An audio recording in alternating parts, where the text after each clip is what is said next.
I'm Joshua Skid Pro. This is our mini seeder. Come join us for a test drive.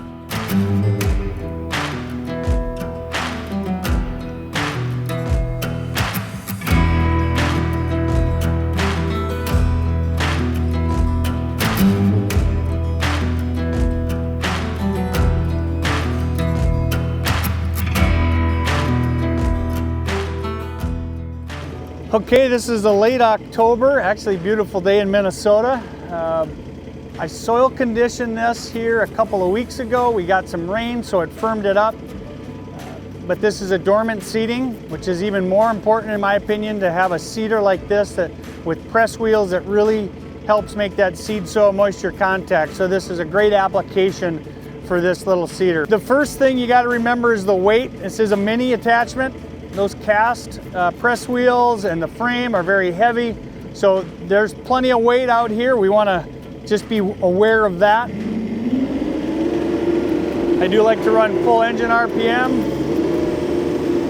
You can see it certainly can handle it, but you just, again, be aware of the weight.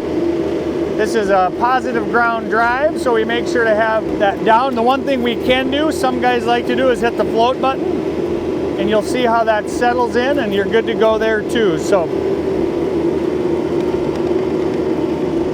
I prefer to go out of float as I take some of the weight off the attachment and the press wheels.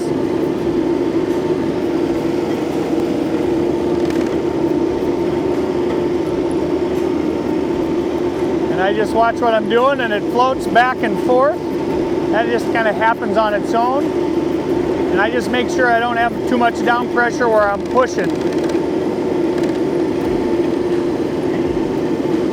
Ideally, it's best when you can keep in ground contact the whole time and just make your turns, but if you need to pick up and turn, certainly can do that as well.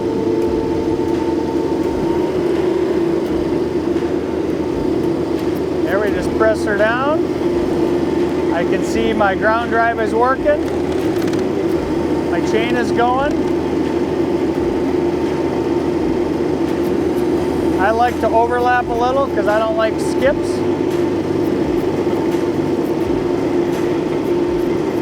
Speed-wise, if your ground is prepped really well, you can pretty much go whatever speed you want. As long as you set the rate on that adjustable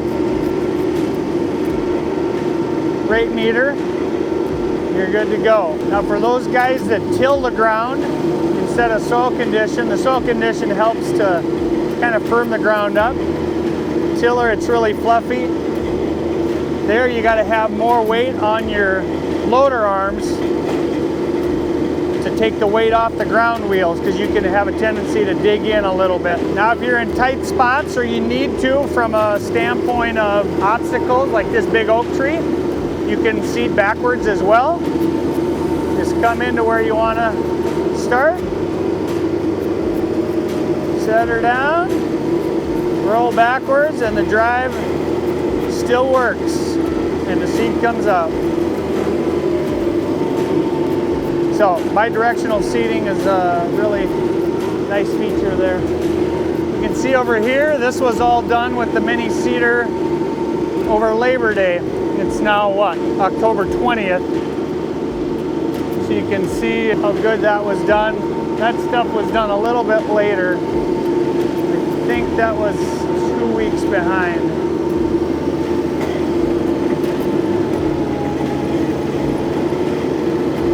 Again, I like to run wide open, just give the maximum power to the mini skid.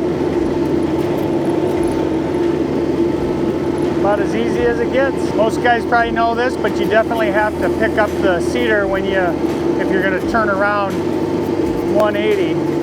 If you're going around curves and stuff, it works great. You can just keep it on the ground. You can see on the curves it does real good. But you got to make a big change. You got to lift her up. Those press wheels do a nice job of breaking up additional clumps. When the excavator spread this, the dirt was really wet, and so we got some clumps that left over, and that just does a nice job of packing them down. Well, there you have it, about as easy as it gets. If you have questions on this or any of our other skid steer or mini skid attachments, give the guys at the office a call or visit us online at skidpro.com. And as always, our promise to you, better products, better service, happier customers.